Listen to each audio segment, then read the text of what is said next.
जितनी स्विट्जरलैंड की total population है उससे ज्यादा इंडिया इंजीनियर्स प्रोड्यूस कर देता है। उसके बाद भी रिसर्च एंड इनोवेशन में स्विट्जरलैंड नंबर 1 पे है। इंडिपेंडेंस के बाद से रिपब्लिक ऑफ इंडिया ने 0 नोबेल लॉरियट्स प्रोड्यूस किए इन साइंस। यूएसए ने 100 प्लस कर दिए। ASER की रिपोर्ट के हिसाब से 83% एजुकेटेड इंडियंस एम्प्लॉयबल ही नहीं है।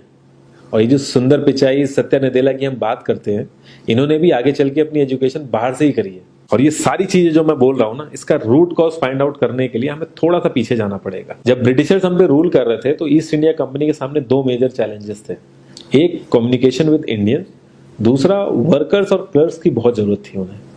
फिर थॉमस बेविंगटन मैकॉय ने हमें इंग्लिश एजुकेशन एक्ट ऑफ 1835 दिया, जिससे उनके दोनों पर्पस पूरे हुए। पहला, उनको बंदे चाहिए थे जो चुपचाप डेस्क पे बैठे, अपना काम करें, क्वेश्चंस ना करें और ज्यादा क्रिएटिव ना हो। Second, communication in English.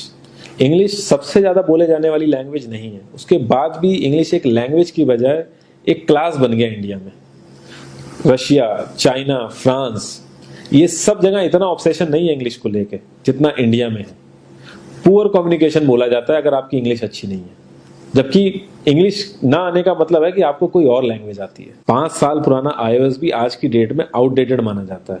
लेकिन इतनी इंपॉर्टेंट चीज, हमारा एजुकेशन सिस्टम, आज भी बस थोड़े से चेंजेस के साथ ऐसे ही चल रहा है। हमारे एजुकेशन सिस्टम में रटने का कंपटीशन होता है, जो ज्यादा रट लेता है उसके ज्यादा मार्क्स आते हैं।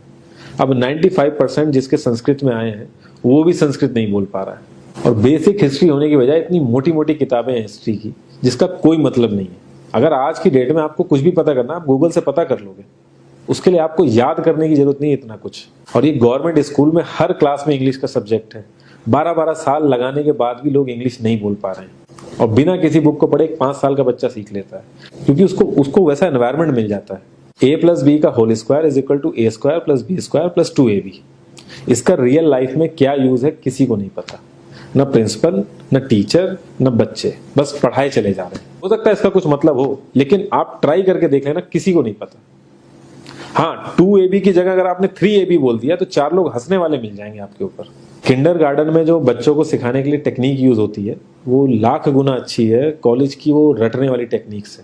और जिन बच्चों के बहुत ज्यादा नंबर आते हैं ना, जो वो छुपा छुपा के एग्जाम में लिखते हैं, आप देखोगे जब वो रियल लाइफ में जाते हैं ना तो ज्यादातर क्रम्बल करते हैं वो। हर किसी को सेम सिलेबस और सेम चीज सिखाई जाती है बिना उसकी कैपेबिलिटी देखे। और क्रिएटिविटी का तो दूर दूर तक मतलब नहीं होता।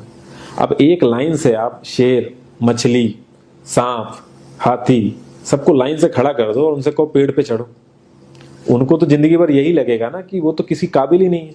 और द्रोणाचार्य ने भी पांडवों को उनकी स्किल सेट के हिसाब से उनको चीजें सिखाई, सबको एक ही चीज नहीं सिखा दी। और हमारे एजुकेशन सिस्टम में ज्यादा ऑप्शंस भी नहीं है। सबसे ऊपर साइंस, फिर कॉमर्स, और सबसे नीचे जाके कहीं नंबर आता है आर्ट्स का। आर्ट्स लेने वाले को तो लोग इतना हल्के में लेते हैं जैसे वो किसी काम का ही नहीं है। हर माँ बाप को तो इंजीनियर या डॉक्टर ही बनाना है। कॉलेज वाले अगर एक्स्ट्रा कोर्स रख भी देते हैं तो माँ बाप एंट्री नहीं कराएंगे, तो वो सारा पैसा बर्बाद होगा कॉलेज का। तो ऑप्शंस कहाँ से आएंगे?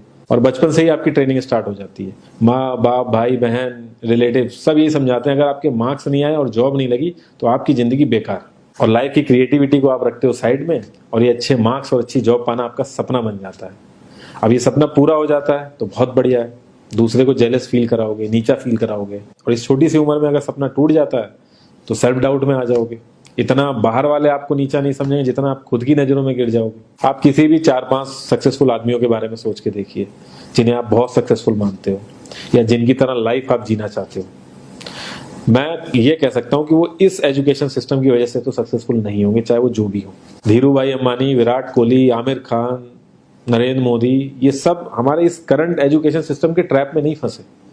इन्होंने खुद सीखा, खुद एजुकेट हुए और खुद आगे बढ़े। किसी कंपनी के सीईओ को अगर ये कहा जाए कि आप अपनी कंपनी के सारे डिपार्टमेंट में इंटरव्यू दीजिए, तो कोई गारंटी नहीं है कि वो सारे डिपार्टमेंट के इंटरव्यू निकाल लेगा।